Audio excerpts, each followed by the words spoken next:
Hello, everyone, and welcome to Solutionaries. I'm Lewis Bolden. Over the last several months, our reporting teams around the country have found creative problem solvers in your communities working to make a positive impact. Our stories are solutions-based, which means we offer proof of solutions and then explain how they work. And as journalists, we challenge those solutions because we're with you. We know there aren't any perfect solutions. And we've covered all sorts of topics, ranging from policing in America to the climate crisis to safer schools and many more, all to shine light on solutions, not problems. There's a lot of schools out there that are just not prepared for something like this.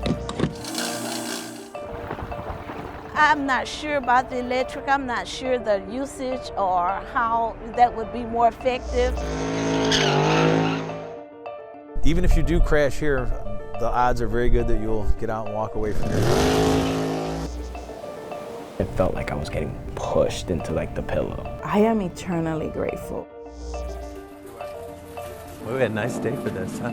There are people, you know, that don't have, and luckily we're able to give some. There are a lot of underlying causes for sleep deprivation. Listen to your body.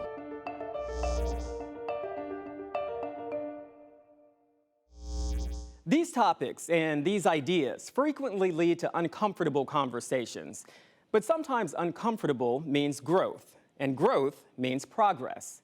In this episode of Solutionaries, that's what we're celebrating: growth, progress, and of course, solutions.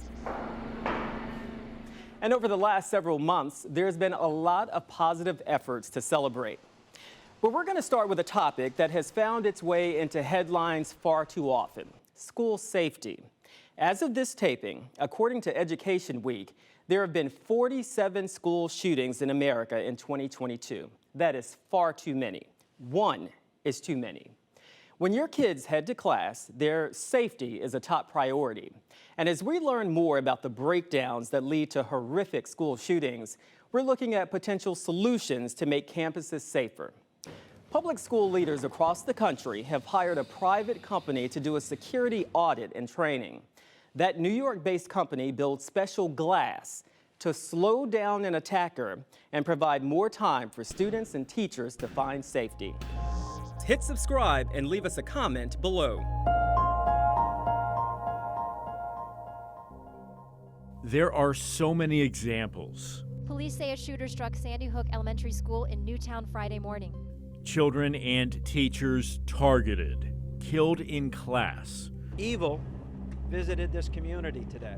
The latest attack in Uvalde has administrators across the nation looking at school safety. We take every student who comes through those doors, and our job is to ensure when they're inside of our domain that they are safe. With 130,000 students in 196 schools, that's no easy effort for Duval County Public Schools in Jacksonville. This is one of many districts nationwide making a deal with a private security company called Armored One. The group has contracts with schools in almost every state. With such an important issue, we wanted to see what this company is all about. We flew to its headquarters in Syracuse, New York. It's where experts train, test, and transform to make schools safer. But before we can look at this, we need to examine the problems. Why did you start this company? It was the night of the Sandy Hook attack, December 14th, 2012, that we got our start. My wife was a city school teacher here in Syracuse, and between the two of us, we had 6 children. And I realized on that day, even as a SWAT operator, as a homicide detective, that I couldn't get to my kids quick enough. A veteran SWAT officer, Tom Chiz, knew he could do better. He teamed up with his friend Tino Amadei, an operations manager. We know it's not just one solution, right? One solution isn't going to make a difference. It's putting many different puzzle pieces together. The team studies mass shootings, visiting the scenes and putting together reports. They've found common themes. The shooters showed warning signs before the attacks. They've typically scoped out the campuses prior. They attack during school hours. They want an easy entrance, coming in through an open door or shooting through the glass. They also desire to see their victims, so they shoot at close range. At 12:03 p.m., there were as many as 19 police officers in the hallway. Those 19 officers stayed there for 48 minutes. They're met with little resistance and have several minutes, if not longer, inside the school before they're killed or captured. What are the physical problems with most schools in America right now? Most schools in America right now, I think the biggest issue is that it's easy to get into your school and it's easy to have an attack on a school because they're not prepared. There's a lot of schools out there that are just not prepared for something like this.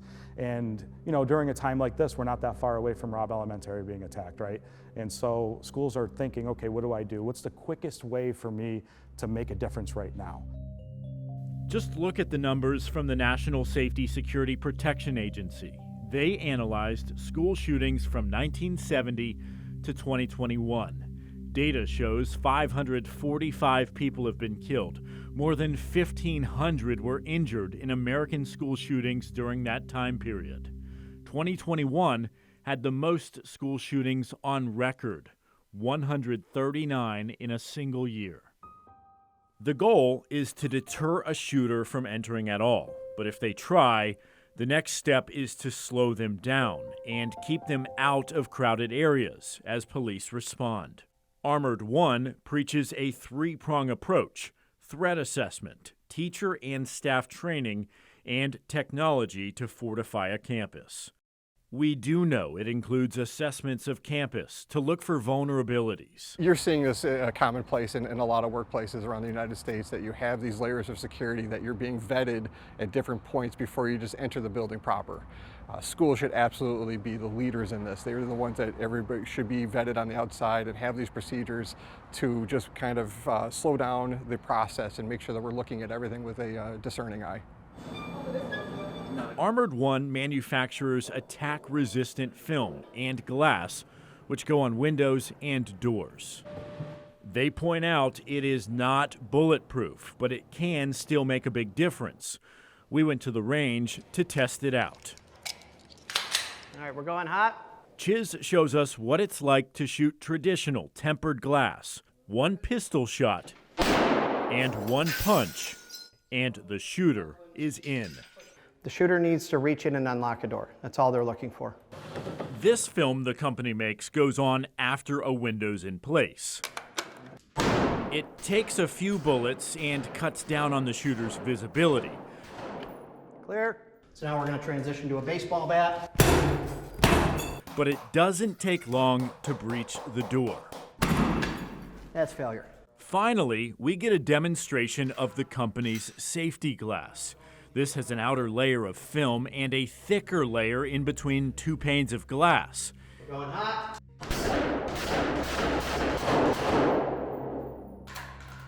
Then he let me put it to the test.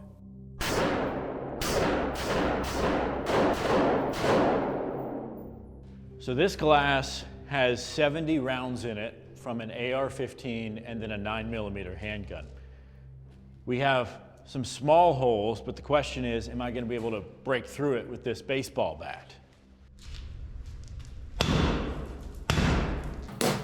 That takes another several minutes, giving students and staff the time to run, hide, and barricade. Plus, police have a chance to rush in. The team here even tests their products in attack-resistant doors, using a battering ram with 250 pounds of pressure. 3, 2, 1. You may be wondering the cost. Armored One glass is about 15 to 20% more expensive than a typical window pane. It's a price the company says is well worth it. All of this costs money, though, and it's a big chunk in an already strained budget for many school districts. It's true. I mean, you got limited budgets, you got inflation happening, you got legislation making changes, taking things away from our schools, making it more difficult, but that doesn't change the fact that there's a problem in our society. And that we can't, just because we can't afford it doesn't mean we can't ignore it too at the same time. Couple this with an on-campus alert system and top-notch training, and Armored One claims schools will be significantly safer. I would say 80% of our buildings are not built for true security to protect. And I'm not talking, we don't want your place to look like a prison. We actually want the most gorgeous looking, relaxed atmosphere for these kids, but it's got to be done right. What has been your proudest moment since you started the company? Our proudest moment so far has been stopping an attack on a school. A teen attacker, high on drugs, came back to the school that expelled him. He had a weapon, but the protocols were in place, and he couldn't get through the single entry door. Staff and students knew what to do. They were able to get out of hallways, into safe rooms to get people out of the building that needed to be out of the building, and we were able to hold him at bay up near the front entry for about 8 minutes before police arrest him at gunpoint. And it's hard to say how many he could have killed or injured that day. And even saving one life is worth the effort.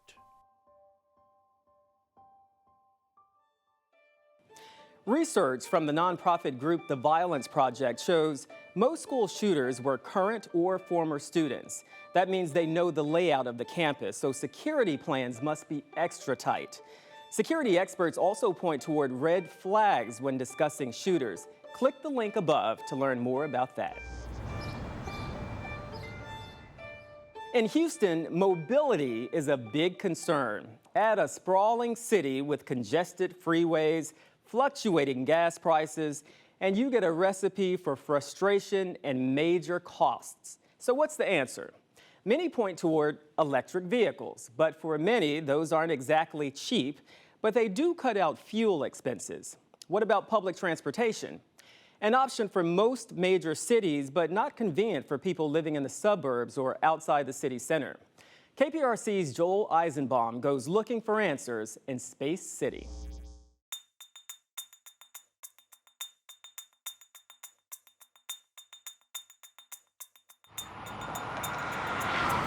How expensive is gas right now? It really, really hurts. A lot of money. A lot of money. Ridiculous right now. Yeah, it's too expensive. We're in a market downturn. We may be headed toward harder times. I'm Bill Fulton. I'm the director of the Kinder Institute for Urban Research at Rice University. I study cities and how they work. Historically, when gas prices go up, people start buying more fuel-efficient vehicles. We've seen that cycle over and over again. I think we are going to see more and more people switch to electric vehicles because of gas prices. Gasoline's up to $3.19. More people will take a chance and try out an electric car. My name is Nan Hildreth. Shanoop Qatari. This is my 2019 Chevrolet Bolt. It's a Tesla Model 3. Whether gas is $4 or $3 or $2.50 a gallon, the economics are so compelling. So no maintenance. I think it might be $10 to $12 of electricity a month that's being used to charge a vehicle. You put in gas and put in gas and put in gas, and that adds up. I'm paying the equivalent of 95 cents a gallon. They're a lot cheaper to fuel. To switch to an electric vehicle, electric vehicles are still quite expensive. It's driving itself. Going about my first Tesla, absolutely unaffordable for the average consumer. But as we are progressing now, the cost of ownership is getting much, much lower. I said, I'll give you $29.9 tax, title, and license, everything, and they said, it's the end of the year, and we're still stuck with this. Okay. This is one of the ironies about gas prices going up. A lot of families of modest means, it's burdensome for them to own one or more cars to get around. They don't make very much money. So to switch to an electric vehicle is probably beyond their means. I'm not sure about the electric. I'm not sure the usage or how that would be more effective.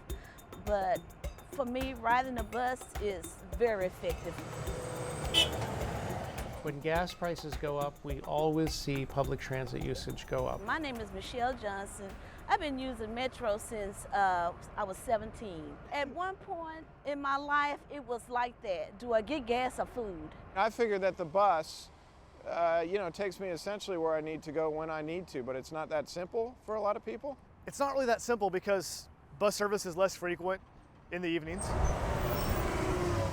I'm Jonathan Brooks. I am Link Houston's Director of Policy and Planning. Bus routes tend to end around between 8 p.m. and about 1 a.m. It depends where you are. And so if you're a second or third shift worker, you might be able to take the bus to work, but it can be difficult to get home on the bus. My son is Brandon Johnson. He doesn't have a car. He works from like 4 to 10. So he was using Uber. And it was very expensive. And he said, Mom, I need to change. I'm spending too much money on Uber. And Metro thought about that, had a conversation with the community, and came up with what they call the Cashmere Late Night Connector. Well, what do you just see a cab and you get in it? Essentially, Metro pays for quite a few cabs to be accessible already. This is the Late Night Connector. He calls them. Hello. And they pick him up and they take him straight to the house. We're not opposed to people driving, but we think people should have options to walk, bike, roll, and use transit. It's a matter of identifying what the community would like to see change and then getting the minimal resources necessary to really implement it.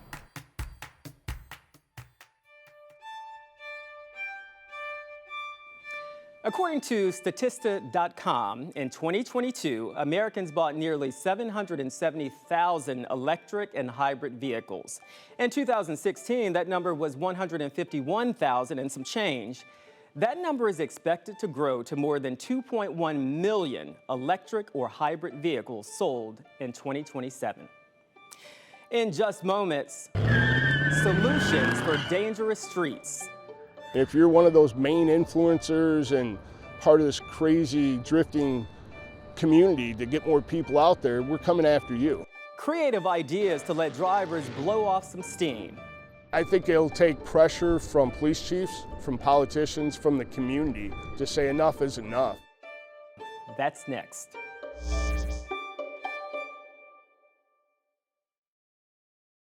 The happiest moments. The heroes who inspire. Something good is happening here. Search for Something Good Show on YouTube and subscribe to the channel. Something Good, the good news you need.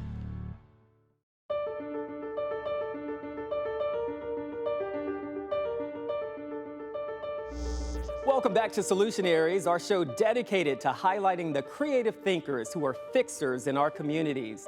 This is our best of episode, some of the best solutions we found so far.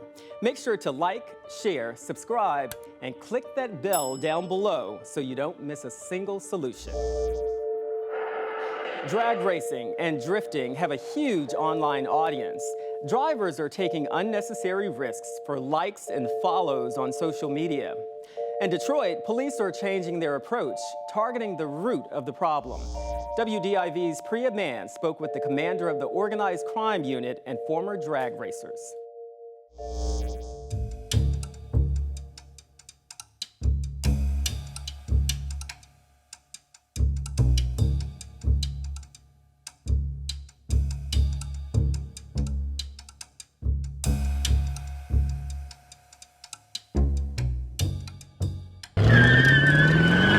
Now that I'm older, I'm like, I can't believe I used to do those kind of things. You know, when I see them drifting and, you know, corners shutting down the freeways, I can't believe that. When Bobby Flowers was a teen growing up in Detroit, he loved drag racing on city streets. It's a rush, you know, that's all I can really say. It's a little rush. And even if you're not racing, just watching there doing it, that's what brings so many spectators. It's still a rush. Those spectators are now growing exponentially on social media.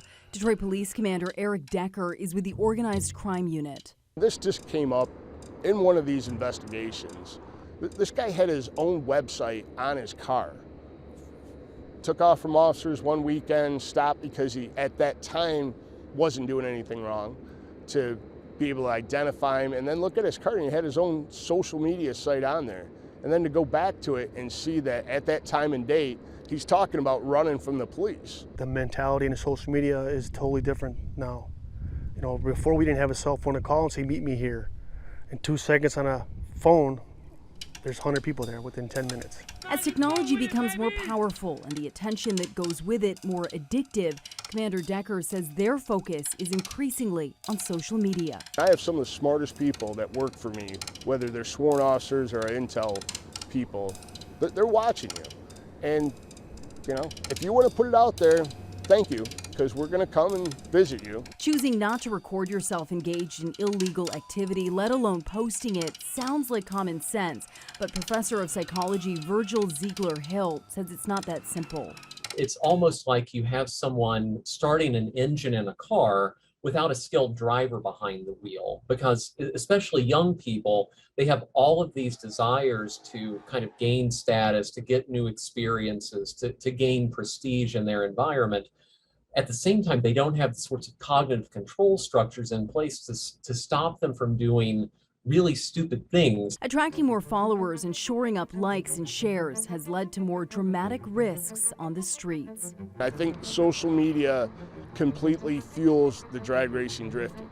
You go out there, maybe you'd spin your car around a couple of times, but if nobody's looking, I just don't see the thrill of it. But now when you can post this up on social media and get all these followers, up to a point that you could physically get paid if you get enough followers, that's what's driving it. Is it a double-edged sword to a degree for these people? I mean, yes, you want those followers, but man, there is a lot of evidence here for police to go through. Absolutely, and that's where we're focusing. We're not going to be shy about it. If that's what you want to do is put it up on your social media site, you can bet Detroit police are monitoring your social media site. And if you're one of those main influencers and part of this crazy drifting community to get more people out there, we're coming after you. And we've done it very well. We've executed search warrants. We've taken some doors off the hinges. We've taken cars. Holding tech companies accountable, forcing these platforms to remove dangerous videos has not yet gained traction. I think it'll take pressure from police chiefs, from politicians, from the community to say enough is enough and put that back to the social media sites and for them to go, okay, you're right, and remove that. Well, I think tech companies most certainly have a role as well. And I completely agree with the idea that there just isn't the sort of a sustained political will and financing that would be required to deal with these situations more quickly. They're advocating an illegal activity. I think they are definitely culpable for this, and I'd like to see more pressure put on them. It's an illegal activity and people are dying. Parents and guardians also play an important role, being engaged with their child's use of social media and having honest conversations about the risks involved. Is there an easy message that parents can send to their kids that would help kids mature more rapidly? I don't think so. That's why I think parents monitoring their children, being more involved and aware of what they're posting, how they're posting, and the consequences of those sorts of things would probably be the most important thing as kids are still going through these maturational processes. On the streets, the strategy is evolving. Detroit police are focused less on arrests and impounding vehicles and more on catching the influencers and heavy hitters. Last year we had a lot more officers out there, and they're a lot more traffic focused. Just any stop they could make. And when you have that multitude of force, cars stop more.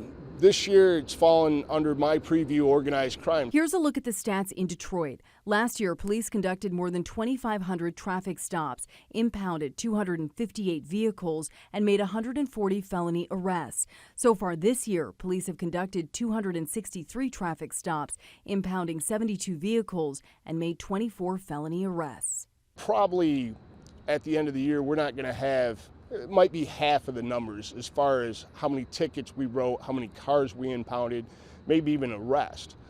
Again, it's lower in manpower, but it's a lot more laser focused.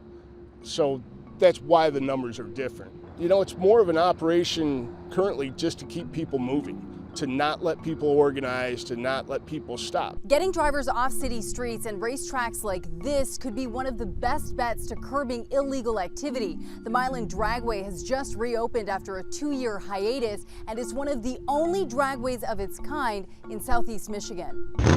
We love drag racing, and this was the last place in Detroit that was left to do it, so we didn't want that to go by the wayside. There's something for everyone here. You can bring your mom's minivan, or you can bring your top fuel dragster. Harold Bullock and Perry Merlo are the new co-owners of the Milan Dragway, and they say this racetrack has everything adrenaline junkies are looking for. We do a lot of no-prep racing, which is what those guys like. That means we don't put any traction compound or rubber on the track, and this is an actual street feel. When these cars go down this track, not only do you hear it, you feel it when they go through here. It vibrates your whole body when they go through. We carry fuel, we carry nitrous oxide, we carry CO2. Anything a street racer would need, he could come here and do it in a confined area and not have to worry about getting in trouble. Well, it's affordable to come here, especially compared to street racing where you might lose your life or, best case scenario, lose your car. Even if you do crash here, the odds are very good that you'll get out and walk away from your car. I'd much rather see them go someplace where it's safe, sign a waiver when you walk in there going, hey, this is really dangerous activity and I may be hurt, but I'm not holding somebody else accountable.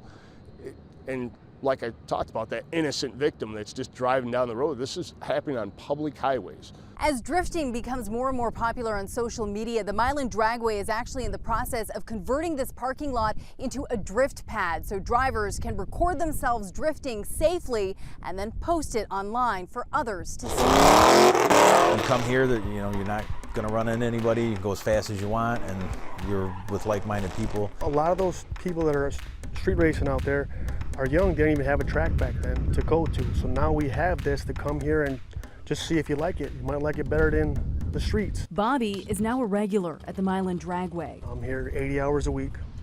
I love it. He's found a new way to pursue his passion for speed, but says it's challenging to tackle the culture of drag racing and drifting when part of the thrill is breaking the law. Does it ever factor in that this is illegal and dangerous? All the time.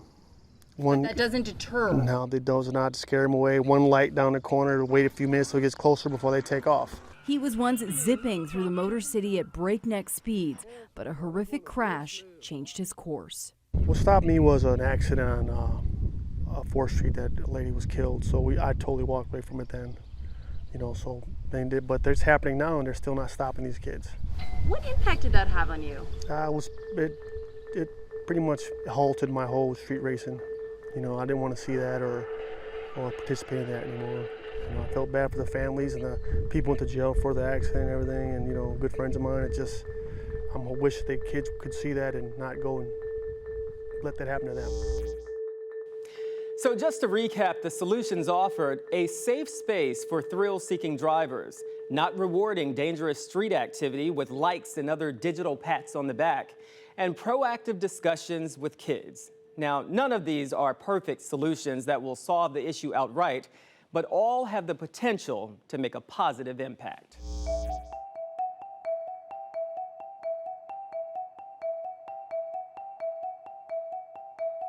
A major issue that affects us all is inflation. Higher prices on everything. And for people on a fixed income, that means tough decisions. Groups are coming together to fight food insecurity. Jenna Zipton takes us to Franklin County, Virginia, where an organization received a game-changing surprise.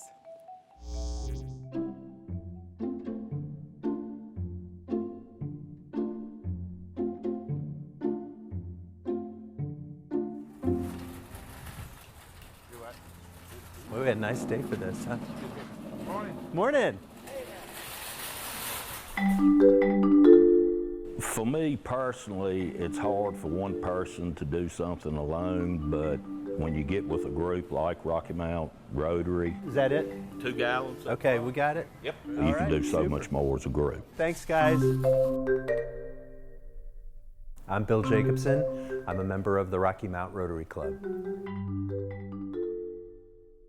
Well, the Muku really was a brainchild of our president, Joey Cornwell, and Joey was a dairy farmer, grew up as a dairy farmer, and there are a lot of dairy farmers that are in our Rotary Club. So he had this challenge through Rotary International, and we needed to come up with something we could do as a club in addition to the little free pantries, which is something we also do.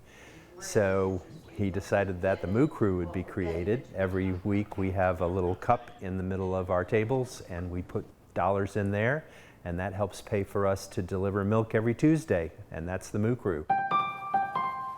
Through today, we have delivered 388 gallons of milk.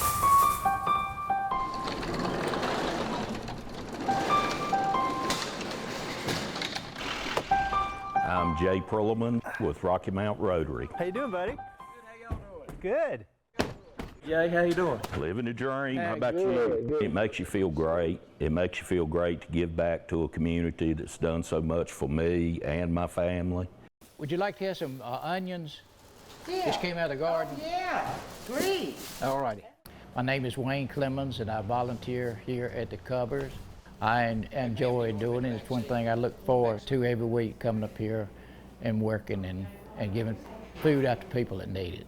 You can get 2 back here and 1 up there? Yes, please. If I can get them in here. And anybody that comes here and asks for food, hallelujah, we give it to them. We don't say, you know, do you need it, this, that, the other. If they come here, we think that they need it, so we give them food.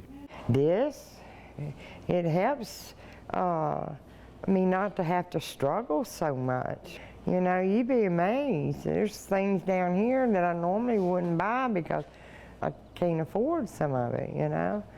But yeah, it helps a lot. By putting food on the table, things have gotten so expensive, you know, now at the grocery stores. This is a big help. What would it be like without this? Well, you'd probably do without a lot. Do the best that we can. We usually give them milk and bread and meat, and cereal, and we give them some fruit, vegetables, and different things. Well, I know they put out a lot. It's volunteer work, and the effort is there. All righty, you have a good day, ma'am. You have a blessed one. Thank you, ma'am. It shows that our community cares about their people. You're welcome. Thank you. It hurts. It does. I mean, it's just hard for me to believe that, you know, in this area that's going on. And I worry about it. I mean, I really do. And doing what we do, you know, as far as delivering the milk, it makes you feel good, but still, you know, it's still in the back of your mind that there are people, you know, that don't have. And luckily, we're able to give some back.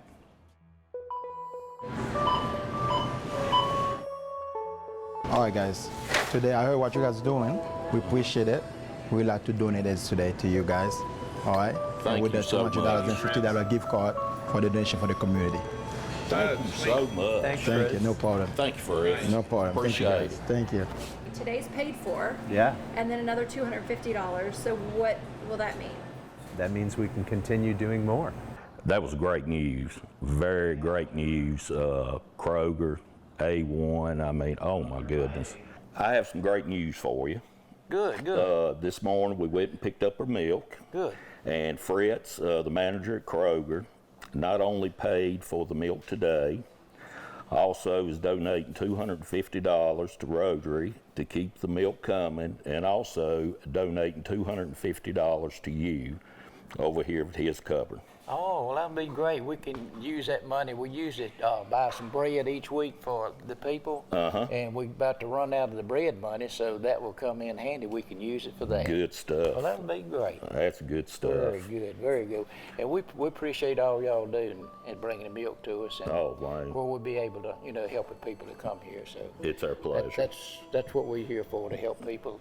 God supplies the food, and we're here to give it out to the people that needs it. Amen. Since the Moo Crew started, they have delivered 752 gallons of milk, which is the equivalent of 6,309 meals per Rotary zone.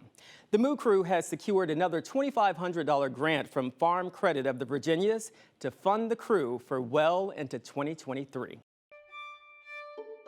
There's a microscopic killer in the water. The doctor went outside, they conducted some tests, then he came back, and then he said, has he been in the water? The brain-eating amoeba kills 97% of the people it infects. The only drug, there's the pill, that kills this amoeba. A truly life-saving solution next.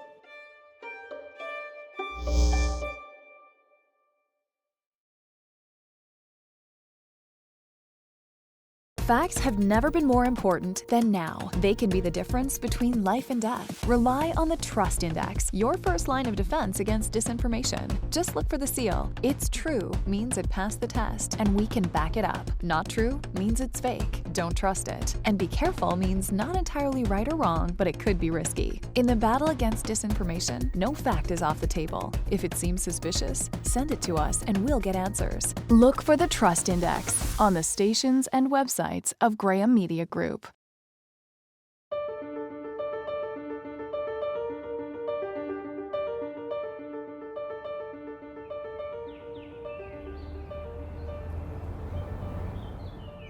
Welcome back to Solutionaries, where we highlight people in your communities working to solve problems and make life better, not just for themselves, but for everyone. Our next report comes from right here in Central Florida. It's a long shot story, but like all of our stories, this is a story with solutions.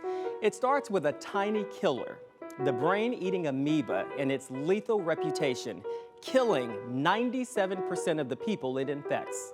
WKMG's Eric Sandoval has more.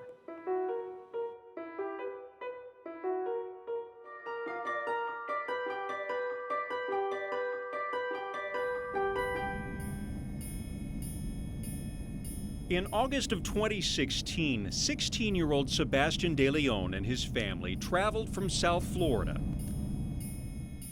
I took a nap in the car to start what was supposed to be a fun vacation at Orlando's theme parks. On Sunday, we were planning on having a pool day and watching the game and spend it with our family. And he woke up in the middle of the night complaining that he had a headache and it was strong. I was on my side, and at that moment it felt like I was getting pushed into like the pillow. And then when I woke up, I just couldn't move. My body felt stiff. And that's when I told my mom, like, this is not normal. So I just woke up my husband and told him, listen, we have to go to the urgency or the emergency room because this is not looking good. They asked me had I been in fresh water. And that's when I told them that, yeah, I had. Doctors immediately suspected that Sebastian may have contracted Naegleria fowleri, better known as the brain-eating amoeba, by swimming in a summer camp pond. It's a microscopic organism that quickly destroys brain tissue and can kill in just days.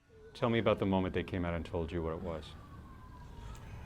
I still remember it, but at that moment, I felt like time stopped. The next words were, I want you to say your goodbyes, because we're gonna put him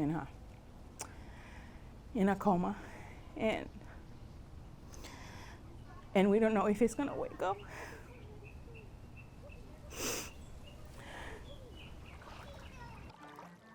The Centers for Disease Control and Prevention says this deadly amoeba can be found in any body of fresh water. It can infect humans if they get that water up their nose.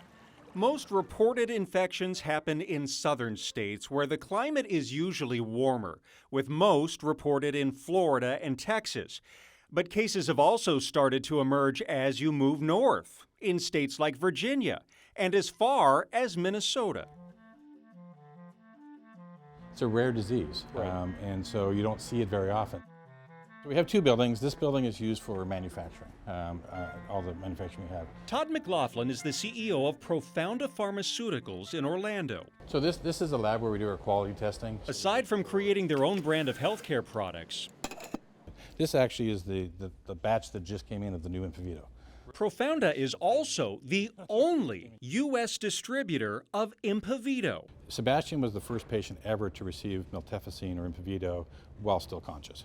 The only drug There's the pill. that kills this amoeba. We got the call. I got the call from the hospital, then I got a call from the Florida Department of Health, and then I got a call from the CDC, all within the span of about 2 hours. We heard about it, and my son immediately hopped in the car in his pajamas, and because he didn't want to waste time, and got the drug and drove it directly to the hospital. And within 20 minutes, he was at the hospital with the drug, and that really, I think, is what helped Sebastian. Sebastian became one of only 4 people to survive the brain-eating amoeba in the United States.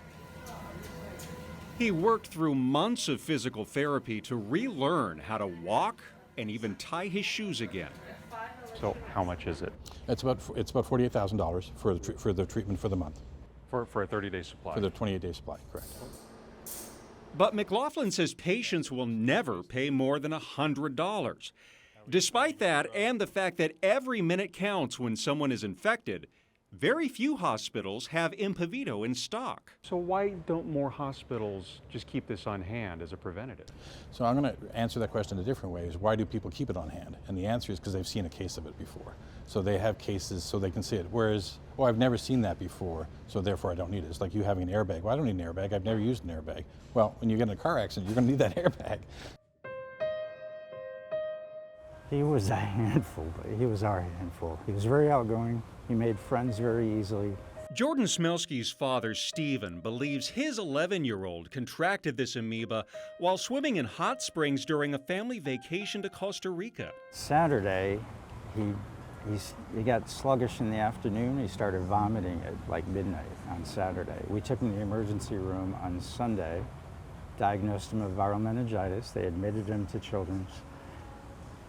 And Monday, he woke up, we thought he was going to be okay because he was in good spirits. On Monday, it's like God gives you those last few hours and you don't even know it. We ordered the drug from the CDC and it arrived at 8 a.m.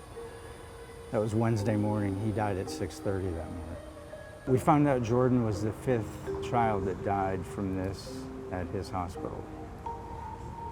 And we realized if we didn't step up, the 6th child would end up with the same thing and the same issues that we went through, those parents would go through too. Thank you for coming to the second PAM Summit. My name is Steve Smelsky. My wife Shelley and I would like to welcome you all here. Stephen and Shelley Smelsky created the Jordan Smelsky Foundation for Amoeba Awareness, and they started annual amoeba summits featuring top doctors in the field. And we shared information, and the next boy that came into the hospital was Sebastian De Leon, and he lived. Hey guys. Hi Sebastian. Hello. My name is Dr. Jose Alexander. I'm a medical microbiology and medical director for the microbiology department in Advent Health. After treating both Jordan and Sebastian, doctors at Advent Health were concerned that the test to detect this deadly amoeba was taking too long to get results back. So Dr. Alexander and his team took it upon themselves to come up with a faster solution. In the instrument, we are able to put the cartridge. We have a capability to put 6 in each side of the instrument. Their tool, a PCR test, made more widely available during the COVID pandemic. It trims a wait time of nearly a week down to just hours. And I say it's just putting together the recipe in a right way. So I'm surprised that there is no more of these tests done regionally in different parts of the U.S. And you're hoping other hospitals sort of latch onto this and use it, right? Yes. This is a game changer, and if every hospital has the test available, they can check it themselves without sending the sample of CSF to the CDC in Atlanta. Time is of the essence at this point. If you can get a result in five hours when we had to wait 24 hours every day, it's amazing. The care that they took of my child, he wasn't an experiment. He was a human being being treated. And they were looking for solutions. They got involved in a human way, because we're human, but I am eternally grateful. It's important to remember that instances of brain-eating amoeba infection are extremely rare. Many ask if infections will become more common because of climate change. The CDC says it is possible since the amoeba favor warmer waters, but there isn't scientific proof just yet. When we return, sometimes medications can contribute to insomnia or sleep deprivation. a struggle for many of us, the struggle to get enough sleep. Close your eyes, and I want you to soften the spot between your eyebrows. The simple but effective solutions available to you today. That's next.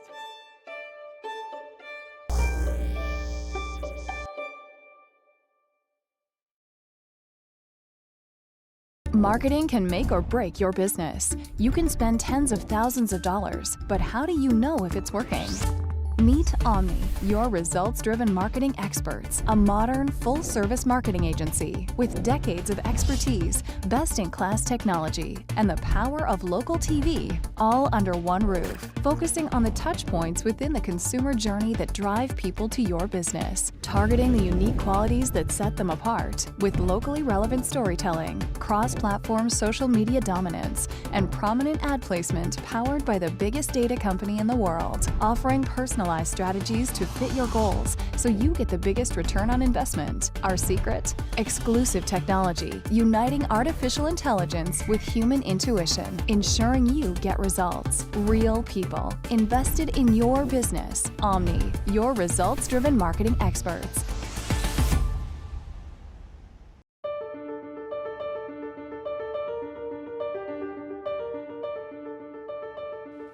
Welcome back to the Best of Solutionaries. We're highlighting some of the best solution stories we've reported over the last several months. Sleep.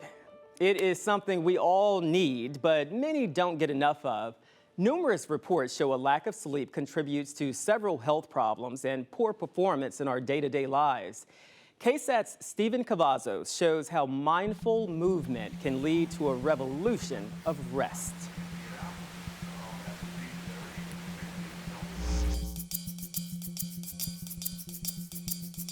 It's a little after 4 in the afternoon. My day starts around 3:30 in the morning when I get up. And so all I want to do is just get into cozy clothes. It's a little bit before 7 p.m. So the tricky thing is trying to get enough sleep before then. It's already a little bit after 8 in the evening, and I'm hoping my mind doesn't go racing different directions as I lay my head down on my pillow, but we'll see how it goes.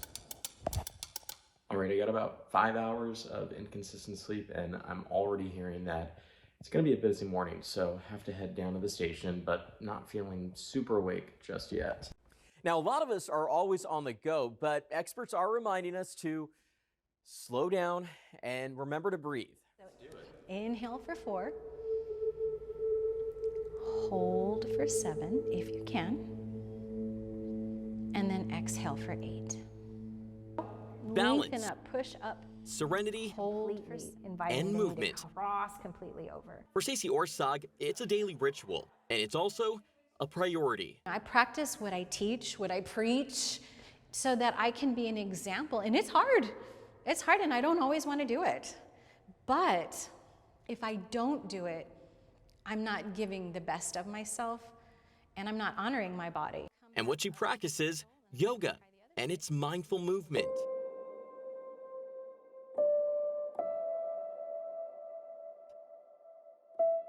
One of the perks of practicing yoga, better sleep. And in order to get the best rest, it begins with stretching, a concentration on breathing, and awareness in your body. You can close your eyes, and I want you to soften the spot between your eyebrows. And then soften through the eyes. Allow your eyes to sink into the sockets. Soften through your cheeks and your jaw, and peel your tongue away from the roof of your mouth.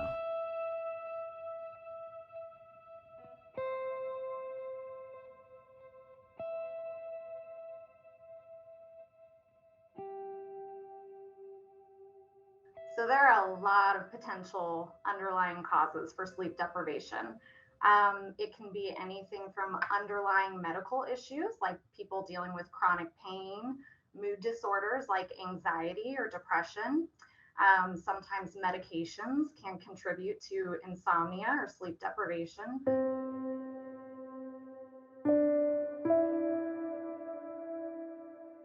When the lack of sleep is so serious, it begins to interfere with our daily lives. Vodder says it's time to seek medical help. However, she believes yoga can be beneficial to most who suffer from lack of sleep. A lot of times when people are lying in bed awake and their mind is just racing and they're starting to get that anxious feeling, that just stimulates your mind and your body further. And the more stimulated you become, the more difficult it is to fall asleep. So if you can come up with ways to relax both your body and your mind, you're setting the perfect stage for good rest.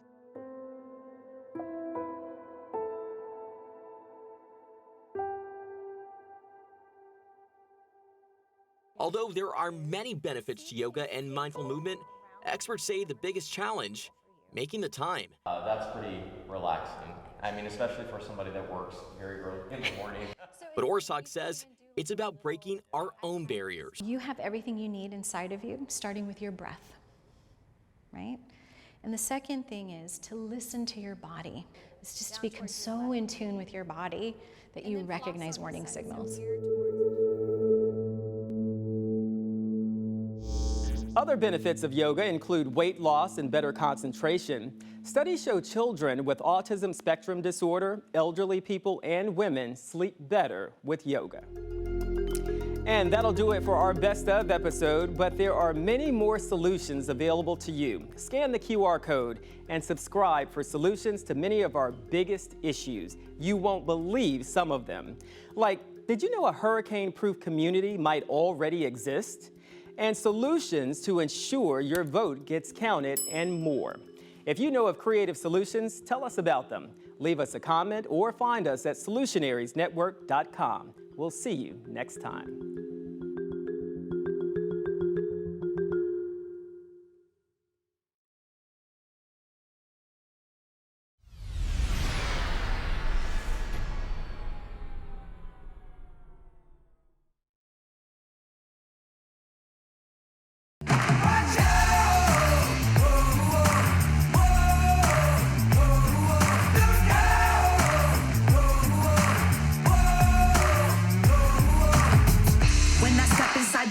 I give everything up for any challenge, I accomplish anything. Right hook, yeah, I'm just throwing punches, standing tall, never ducking, I'ma always fight for something. I'm a heavy hitter. I'm a heavy hitter. Call me a conqueror, I break down every door. You're gonna hear me roar.